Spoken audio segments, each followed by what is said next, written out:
Hello সবাই, কেমন আছো? আশা করি সকলেই ভালো আছো। আজকে আমরা দেখব কি করে লিনিয়ার স্কেলের অঙ্ক করতে হয় এবং তার সাপেক্ষে কিভাবে আঁকতে হয় লিনিয়ার স্কেল। ঠিক আছে, তো বেশি কথা না বলে চলো মূল অঙ্কে প্রবেশ করি। তাহলে অঙ্কটা আমি প্রথমে পড়ে দিচ্ছি। দেখো, এখানে আমি একটা অঙ্ক নিয়েছি।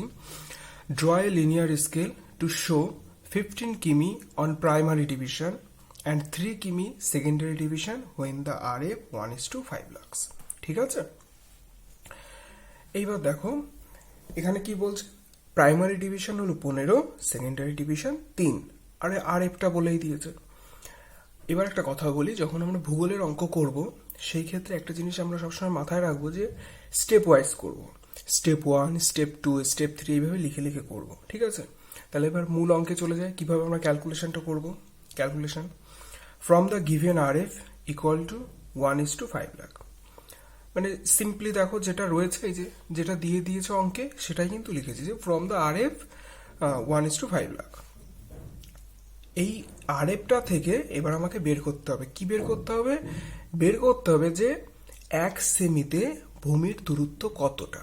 1 সেমিতে ভূমির দূরত্ব কতটা সেটা আমাকে বের করতে হবে। এবার আমি সেমিতে বের করছি, ইঞ্চিতে কেন বের করছি না? ইঞ্চিতে কখন বের করব? যখন এফপিএস পদ্ধতি থাকবে, মানে যখন মাইল, ইয়ার্ড এই সমস্ত একক থাকবে। দেখো অঙ্কে কিন্তু কিমি রয়েছে, কিমি হলো সিজিএস পদ্ধতির একক, সেই জন্য আমরা সেমিতে করছি। যখন সিজিএস পদ্ধতির একক থাকবে তখন আমরা সেমিতে করব, আর যখন এফপিএস পদ্ধতির একক থাকবে তখন আমরা ইঞ্চিতে করব। ঠিক আছে, তাহলে এবার এটা বের করে নিতে হবে আমাকে, যে তাহলে কিমি কত কিমি হবে। তাহলে দেখো আমি লিখেছি 1 semi on the map represent 5 lakh semi on the ground. তাহলে 5 লাখ বাই 1 লাখ কিমি অন দ্য গ্রাউন্ড। 1 লাখ কোত্থেকে এলো? যখন সেমিকে কিমিতে কনভার্ট করতে হয় তখন সবসময় 1 লাখ দিয়ে ভাগ করতে হয়। সেমিকে কিমিতে কনভার্ট করার সময় সবসময় 1 লাখ দিয়ে ভাগ করতে হয়। এবার যদি আমি মাইলকে ইঞ্চিতে ভাগ করতাম, এফপিএস পদ্ধতিতে মাইল একক, তো ধরো মাইল রয়েছে, এবার ইঞ্চির থেকে যদি মাইলে ভাগ করতে হতো তখন 63360 দিয়ে ভাগ করতাম। এইখানটায় 63360 দিয়ে ভাগ করতে হতো। তো যেহেতু আমার সিজিএস পদ্ধতিতে রয়েছে, কিমিকে আমার সেমিকে কিমিতে করতে হবে, সেই জন্য 1 লাখ দিয়ে আমি ভাগ করছি। কি সেমিকে কিমি করার সময় 1 লাখ দিয়ে আমি ভাগ করছি, সে ভাগটাই করেছি। দেখো 5 কিমি অন দ্য গ্রাউন্ড। তাহলে বেরিয়ে গেল আমার যে ভূমিতে কত। 1 semi, 1 semi on the map represent 5 কিমি অন দ্য গ্রাউন্ড, বেরিয়ে গেল। এবার স্টেপ 1-এ চলে যাব। প্রাইমারি ডিভিশনটা বের করতে হবে, যে একটা প্রাইমারি ডিভিশন তাহলে কত হবে। ক্যালকুলেশন ফর পিডি বা প্রাইমারি ডিভিশন। এই যে যেটা বেরিয়েছে দেখো এইটাই লিখেছি। এটা বেরিয়েছে তো 1 semi on the map represent 5 কিমি অন দ্য গ্রাউন্ড, এটাকে উল্টে লিখেছি। কি লিখেছি? 5 কিমি on the ground represent 1 semi on the map. তাহলে একে কত? 1/5। আর 15 কত? 15 আমাদের অঙ্কেই দেওয়া রয়েছে, যে 15 কিমি on the ground primary division, সেটাই লিখেছি। তাহলে 15 কিমিতে কত? 15 কিমি 1 × 15/5, তাহলে কত হলো? 3 সেমি অন দ্য ম্যাপ। তাহলে একটা প্রাইমারি ডিভিশনের মান বেরিয়ে গেল 3 সেমি। তাহলে এইবার এই একটা ধরে তো আর কাজ করা যাবে না, তাহলে আমাকে সর্বনিম্ন 3টে প্রাইমারি ডিভিশন নিতেই হবে। বেশি তুমি তোমার সুবিধা অনুযায়ী যতটা ইচ্ছা নিতে পারো, সেটাই দেখো লিখেছি স্টেপ 2-তে। স্টেপ 2-তে calculation for total length. Primary ডিভিশনের টোটাল লেন্থ কতটা হবে। Hence we taken 5 primary division. এখানে সর্বনিম্ন 3টে ধরতে পারো, 3টে প্রাইমারি ডিভিশন ধরা যাবে, কিন্তু তার কম ধরা যাবে না। বেশি 4টে 5টা যা ইচ্ছা। So the total length in 3 cm into 5, এখানে 4 ধরলে 4 লিখতে, 5 ধরলে 5, 6 ধরলে 6, 3 ধরলে 3, যা ধরতে তাই লিখে 3 5 15 সেমি। তাহলে টোটাল প্রাইমারি ডিভিশনের টোটাল লেন্থ হলো 15 semi. Step 3 calculation for secondary division. একই রকম আগেরটা যেমন লিখলাম, যে যেটা বেরিয়েছিল 1 semi on the map represent 5 কিমি অন দ্য গ্রাউন্ড, এটাকে উল্টে যেমন লিখেছিলাম আমরা প্রাইমারি ডিভিশন বের করার সময়, ঠিক সেরকম ভাবে সেকেন্ডারি ডিভিশনে আমরা লিখছি যে 5 কিমি on the ground represent 1 semi on the map. তাহলে একে কত? 1/5। আর এই অঙ্কে বলেই দিয়েছে যে 3 কিমি সেকেন্ডারি ডিভিশন, তাহলে এই 3 কিমি সেকেন্ডারি ডিভিশনের জন্য কত হবে? 3 কিমি সেকেন্ডারি ডিভিশন 3 কিমি on the ground represent 1 into 5 on the map. তাহলে কত বেরোলো? 0.6। একটা সেকেন্ডারি ডিভিশনের মান বেরোলো 0.6। এবার আমাদের আবার যেমন প্রাইমারি ডিভিশনে কটা প্রাইমারি ডিভিশন নিয়েছিলাম, সেকেন্ডারি ডিভিশনেও সেরকম আমাদের নাম্বারটা নিতে হবে যে কটা প্রাইমারি ডিভিশন সেকেন্ডারি ডিভিশন হবে। Step 4, calculation for number of SD. কটা সেকেন্ডারি ডিভিশন হবে? এটা সূত্র কি? PD by SD, value of 1 PD by value of 1 SD. মানে এই যে অঙ্কে যে প্রাইমারি ডিভিশন আর সেকেন্ডারি ডিভিশন দিয়ে দেবে, অঙ্কে যে প্রাইমারি ডিভিশন আর সেকেন্ডারি ডিভিশন দিয়ে দেবে সেটাকে আমরা ভাগ করব। প্রথমে প্রাইমারি, তারপরে সেকেন্ডারি। প্রাইমারি ডিভিশন কত? 15 কিমি বাই সেকেন্ডারি ডিভিশন 3 কিমি, 3 কিমি। কিমি কিমি কেটে দিলাম, 3 5 15, তাহলে 5। এই 5 হয়ে গেল নাম্বার অফ এসডি। ঠিক আছে, এবার যখন আমরা ক্যালকুলেশন করব তখন এই সরলরেখাটা এটার সাপেক্ষে টানবো। এবার আমরা ক্যালকুলেশনের দিকে, ক্যালকুলেশনটা মোটামুটি কমপ্লিট। 1 2 3 4 4টে স্টেপ করলে অঙ্ক কমপ্লিট। প্রথম স্টেপে কি হবে? প্রথম স্টেপে ক্যালকুলেশন ফর পিডি, প্রাইমারি ডিভিশনটা করতে হবে। দ্বিতীয় স্টেজে করতে হবে calculation for total length, primary ডিভিশনটা ধরতে হবে যে কতগুলো প্রাইমারি ডিভিশন আমরা নেব। তৃতীয় স্টেপে করতে হবে ক্যালকুলেশন ফর সেকেন্ডারি ডিভিশন, একটা সেকেন্ডারি ডিভিশনের মান কত। আর 4 নাম্বার স্টেজে করতে হবে calculation for number of SD, মানে কতগুলো এসডি নাম্বার হবে, সেকেন্ডারি ডিভিশন কতগুলো নাম্বার হবে। ঠিক আছে, আর প্রথমে আমরা বের করে নেব যে 1 সেমিতে কত কিমি, বা যদি মাইল থাকে তাহলে কত মাইল, সেটা বের করব। সেটা বের করতে গেলে আমরা সেমিতে থাকে যদি কিমি বের করতে হয়, ঠিক আছে, সেমিতে থাকলে যদি কিমিতে বের করতে হয় তাহলে 1 লাখ দিয়ে ভাগ করব। যদি মাইলে বের করতে হয় তাহলে 63360 দিয়ে ভাগ করব। এবার এটা কিসে বের করতে, কোন এককে বের করব? কিমিতে বের করব না মাইলে বের করব? কি করে বুঝবো? অঙ্কে যে এককটা থাকবে, অঙ্কে এখানে দেখো কিমি রয়েছে, তাহলে কিমিতে বের করতে হবে। যদি ইয়ার্ড থাকতো ইয়ার্ডে বের করতে হতো, যদি মাইল থাকতো মাইলে বের করতে হতো। ঠিক আছে, তাহলে এবার আমরা চলে যাই আঁকাতে, কিভাবে আঁকবো। আচ্ছা দেখো আমি এঁকেছি, আঁকার পরে এরকম হবে দেখতে। হ্যাঁ, কিভাবে আঁকতে হবে সেটা আমি বলছি। তাহলে আমার টোটাল প্রথম কাজ কি হবে? আমার প্রথম কাজ হবে অঙ্কে দেখা যে স্টেজ 2তে টোটাল লেন্থ কত বেরিয়েছে, প্রাইমারি ডিভিশনে টোটাল লেন্থ কত বেরিয়েছে। দেখো 15 বেরিয়েছে। এখানে যদি 3 ধরতে তাহলে 9 বেরোতো, 4 ধরলে 12 বেরোতো। ঠিক আছে, তাহলে কত বেরিয়েছে সেটা দেখতে হবে। 15 বেরিয়েছে, তাহলে আমরা 15 সেমি একটা দাগ এখানে আমরা টেনে নেবো। সরল রেখা একটা প্রথমে এরকম বসিয়ে 15 সেমির একটা সরল রেখা আমরা টেনে নেব। টেনে নিলাম। এরপরে কি কাজ? এরপরে এই বিন্দু ধরে, এই যে এই বিন্দুটা, ঠিক আছে, এই বিন্দুটা ধরে আমরা যে কোনো একটা ডিগ্রির কোনো নির্দিষ্ট কোনো মান নেই, তবে 45 ডিগ্রি ধরে করলে ভালো হয়। যে কোনো একটা ডিগ্রির একটা আবার একটা এরকম সরলরেখা টেনে নেব কোনো মান ছাড়াই। ঠিক আছে, এটা কোনো মান নেই, একটা একটু বড় দেখে একটা সরলরেখা টেনে নেব। আর ডিগ্রি মান 45 ডিগ্রি নিয়ে করলে ভালো হয়। আমি 45 ডিগ্রি নিয়ে করেছি, কিন্তু এটা কোনো মান নেই, যে কোনো একটা আন্দাজ করে টানলেই হবে। এবার 45 ডিগ্রি করে কিভাবে নেবে তাও আমি দেখিয়ে দিচ্ছি। এই দেখো, প্রথমে উপরে 0 ডিগ্রি বসাবে, বসে এই লাইনটার এই লাইনে যে 15 ডিগ্রি লাইন টানলে এই লাইনটার সাপেক্ষে বসিয়ে 45 ডিগ্রি একটা পয়েন্ট করে নিলে প্রোটেক্টর বসিয়ে, তারপরে এই দুটো পয়েন্ট মিশে টেনে দিলে, বা নিজের ইচ্ছা মতো যে কোনো, বা তুমি যদি এইভাবে টানো তাতেও হবে, তুমি যদি এইভাবে টানো তাতেও হবে।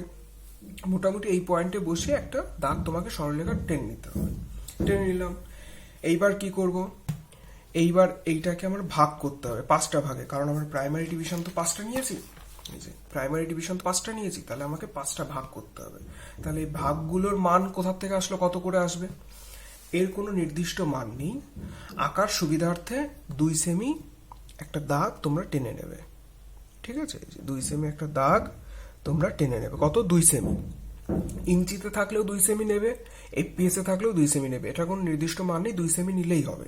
ঠিক আছে, 2 সেমি নিলে এটা তুমি 1 সেমিও নিতে পারো, 1.5 সেমি, 3 সেমিও নিতে পারো, কিন্তু 2 সেমি নিলে সব থেকে ভালো হয়।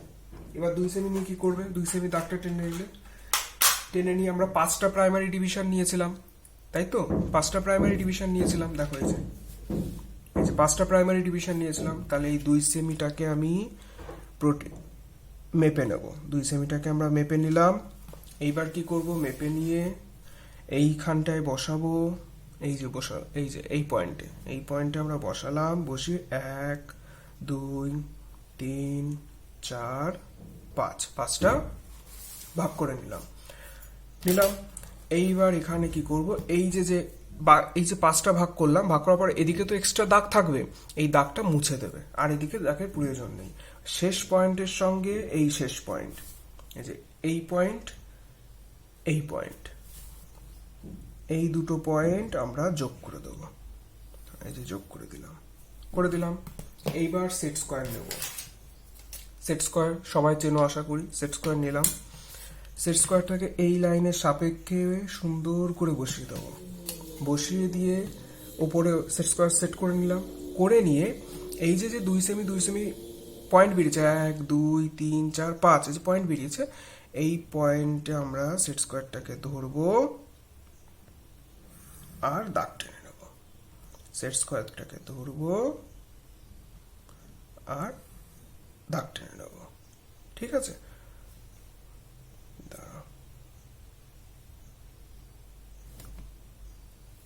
এই সেট স্কোয়ারটাকে ধরবো, দাগ টেনে নেব। সেট স্কোয়ারটাকে ধরলাম, দাগ টেনে নিলাম, আবার সেট স্কোয়ারটাকে ধরবো, ধরে দাগ টেনে নিলাম।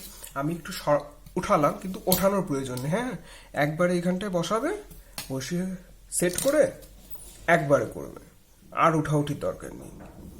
ঠিক আছে, একবারে দেখবে, একবারে হয়ে যাবে। হয়ে গেল। এইবার কি করব, এইবার আমরা প্রোটেক্টরটা নেব। প্রোটেক্টর নিয়ে এই বিন্দুতে আবার বসাবো, এই যে এই বিন্দুতে আবার বসাবো। এটা বসালাম, এই বিন্দুতে আবার বসিয়ে 15 ডিগ্রির যে সরলরেখা টেনেছিলাম, সেই সরলরেখার সাপেক্ষে ঠিকঠাক করে নেব। করে নিয়ে 90 ডিগ্রি, এই যে উপরে 90 ডিগ্রিতে একটা পয়েন্ট করব। করে কি করব, করে আবার এই যে দাগটা টানলাম, কোনো মাপ নেই, নির্দিষ্ট কোনো মাপ নেই, ঠিক সেই রকম ভাবে কোনো মাপ ছাড়াই একটা দাগ আমরা উপরের দিকে টেনে নেব। ঠিক আছে, উপরের দিকে টেনে নিলাম। টেনে নিয়ে দেখো সেকেন্ডারি ডিভিশন কিন্তু বেরিয়েছে 5, সেকেন্ডারি ডিভিশনও বেরিয়েছে 5। এখানে তোমার 6 7 যা বেরোবে, 3 4 যা বেরোবে, এখানে 5 দেখো বেরিয়েছে আমার, তাহলে আমার 5টা সেকেন্ডারি ডিভিশন দেখাতে হবে। যেমন এসডি প্রাইমারি ডিভিশন দেখানোর জন্য কোনো মান নেই, এটাকে আমরা 5টা ভাগ করতে হবে। যে কোনো মাপের 5টা ভাগ করব, কিন্তু এক হবে মাপ। ঠিক আছে, আমি 2 সেমি করে ভাগ করেছি, তোমরা 1.5 2 3 যা করবে ভাগ করে নিতে পারো, 2 সেমি করলে সেটা ভালো হয়। ঠিক এইটার ক্ষেত্রেও একই রকম, যে আমাকে 5টা এসডি দেখাতে হবে, এর কোনো নির্দিষ্ট মান নেই। কত করে দেখাবো, 1 সেমি করে দেখাবো। তখন তোমরা 0.5 করেও নিতে পারো, 1.5 করেও নিতে পারো। ঠিক আছে, আমি 1 সেমি করেই নেব। 1 সেমি নিলে আঁকাটা ভালো হয়। 1 সেমি মাপ নিয়ে নিলাম। মাপ নিয়ে এখানটায় যে বসাবো, এই পয়েন্ট থেকে 1 2 3 4 5, 5টা পয়েন্ট করে নেব 1 সেমি করে। এইবার শেষ পয়েন্টের সঙ্গে এই যে প্রাইমারি ডিভিশনটা আমি উঁচু করে দেখিয়ে দিই, এই পয়েন্টের সঙ্গে এই পয়েন্ট যোগ করে দিতে হবে। এই পয়েন্টের সঙ্গে এই পয়েন্ট, এই দুটো পয়েন্ট আমরা যোগ করে দিলাম। সব সময় এটার সঙ্গে এই পয়েন্টটাই আমরা যোগ করব। ঠিক আছে, যোগ করার পর এবার আবার সেট স্কোয়ার বসাবো, আগেরটার মতোই ওই রেখা বরাবরটা সেট স্কোয়ার বসিয়ে ওপরে সেট করে দিয়ে আবার ওই 1 সেমি অন্তর অন্তর যে পয়েন্টগুলো পেয়েছি সেই সোজাসুজি আমরা একটা দাগ টেনে নেব। 1 2 3 4, আর আগে তো এই একটা রয়েছে, এই যে এটা তো প্রথমেই পেয়ে গেছে, তাহলে 5 হয়ে গেল, 5টা ডিভিশন। এইবার কি করব, আঁকা কিন্তু প্রায় শেষের দিকে। এবার কি করব, এবার আমরা নিচে এই পয়েন্ট, ঠিক আছে, এই পয়েন্টে বসাবো। বসিয়ে নিচে 1 সেমি একটা দাগ টানবো, সেটাকে ভাগ করে নেব 0.5 করে। আবার এই পাশে 1 সেমির একটা দাগ টানবো, এটাকে আবার 0.5 ভাগ করব। 1 সেমি না টেনে তুমি 2 সেমিও টানতে পারো। 2 সেমি টানলে তাহলে 1 1 করে ভাগ হবে, 1 2 ওরকম ভাবে ভাগ হবে। এখানে যদি তুমি 2 সেমি নাও, তাহলে এখানে 1 করে ভাগ হবে। কিন্তু 1 সেমি নিলে জিনিসটা দেখতে সুন্দর লাগে। 0.5ও নিতে পারো, তাহলে আড়াই আড়াই করে ভাগ করতে হবে। আমি 1 সেমি করে নিয়েছি, 1 করে নিয়েছি, ভাগ করেছি 0.5, আবার 1 নিয়েছি, 0.5 ভাগ করেছি। এবার কি করব, এটা শেষের যে শেষটা মিশিয়ে দেবো, দিলাম। এইবার 0.5 এর দুটো বিন্দুই মিশিয়ে দেবো, দিলাম। এবার কি মিশিয়ে দেওয়ার পরে এই যে প্রত্যেকটা পয়েন্ট 1 2 3 4 5 6 7 8 এই প্রত্যেকটা পয়েন্ট যোগ করে দেবো, এই প্রত্যেকটা পয়েন্ট সোজাসুজি যোগ করে দেবো। 1 2 3 4 5 6 7 8 9 এইভাবে প্রত্যেকটা আমরা যোগ করে দেবো। ঠিক আছে, যোগ করে দিলাম। যোগ করে দিয়ে কি করব, এবার আমরা উপরেরটা এই যে কালো কালো কালো কালো কালো কালো কালো কালো কালো কি হবে, কালো সাদা কালো সাদা কালো সাদা কালো সাদা, এইভাবে অল্টারনেট করে কালার করে দিতে হবে। কালো অলওয়েজ প্র্যাকটিক্যালের ক্ষেত্রে সবসময় কালো কালার দিয়েই কাজ হবে। হ্যাঁ, কোনো কালারিং ইউজ হবে না, সবসময় কালোই করবে। তাহলে আমাদের আঁকা কমপ্লিট। এবার কিভাবে মান টান লিখতে হবে সেটা দেখো। এই যে পয়েন্ট, এই যে পয়েন্টটা, এটা সবসময় 0। তাহলে এদিকে প্রাইমারি ডিভিশন, আমার এদিকে সেকেন্ডারি ডিভিশন। ঠিক আছে, বাঁ দিকে সবসময় সেকেন্ডারি ডিভিশন, ডান দিকে সবসময় প্রাইমারি ডিভিশন। তাহলে একটা প্রাইমারি ডিভিশনের মান কত বেরিয়েছিল, এই যে বের করেছি 3 সেমি, সেইটাই আমরা এখন লিখব। 3 0 3 6 9 12, মানে 3 3 করে বাড়ছে। 3 3-এর সঙ্গে 3 6, 6-এর সঙ্গে 3 9, 9-এর সঙ্গে 3 12। আর একটা এইচডির মান কত বেরিয়েছিল, 0.6, সেটাই দেখো লিখেছি 0। এই 0 তো একই জায়গায় আছে, তারপরে লিখছি এই ছোট ছোট মান, এই ছোট ছোট এই দাগগুলো অনুযায়ী লিখবো 0.6, 0.6 এর পরে 1.2, 1.8, 1.43। এইবার দেখো এই যে 3, এই যে 3, যখনই এই দুটো মাপ এক বেরিয়ে গেল 3 3, এখানে তো যদি 5 থাকতো তাহলে এখানেও 5 আসতো, তার মানে বুঝতে হবে আমার মান পুট করা ঠিক আছে। এইবার নিচে সামান্য একটু নিচে, এটা ডেকোরেশনের জন্য সামান্য একটু নিচে একটা সরলরেখা এরকম লম্বা একটা দাগ টেনে নিলে, টেনে নিয়ে দুপাশে তীর চিহ্ন দিয়ে লিখে দিলে যে প্রাইমারি ডিভিশন কতটা বেরিয়েছিল, টোটাল লেন্থ 15 সেমি, যার যেমন বেরোবে সে সেরকম লিখবে। তার নিচে আবার এসডিআর প্রাইমারি দেখানোর জন্য, এই যে সেকেন্ডারি ডিভিশন আর প্রাইমারি ডিভিশন দেখানোর জন্য এই একটা ছোট, এই একটা বড়, এটা তীর চিহ্ন তীর চিহ্ন তীর চিহ্ন তীর চিহ্ন দিয়ে এখানটা এসডি লিখবো আমরা, এখানে পিডি লিখবো, এখানটা পিডি লিখবো, লিখে দিলাম। আর তার নিচে লিখে দেবো আর এফটা কত, লিখে টোটালটাকে একটা বক্স করে দেবো। ঠিক আছে, টোটালটাকে একটা বক্স করে দিলাম, টোটালটা বক্স করে দেব, টোটালটা বক্স করে ওপরে হেডিং করে দেব লিনিয়ার স্কেল।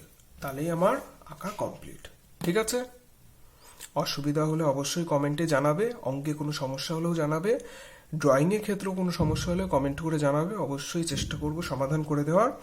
আর চ্যানেলে প্রত্যেকটা স্কেল, আজকে লিনিয়ার স্কেল দিয়ে শুরু করলাম, পরে comparative scale, diagonal scale, vernier scale, প্রত্যেকটা স্কেল, প্রজেকশন, সমস্ত কিছু চ্যানেলে আপলোড করা হবে, অবশ্যই দেখবে। ধন্যবাদ।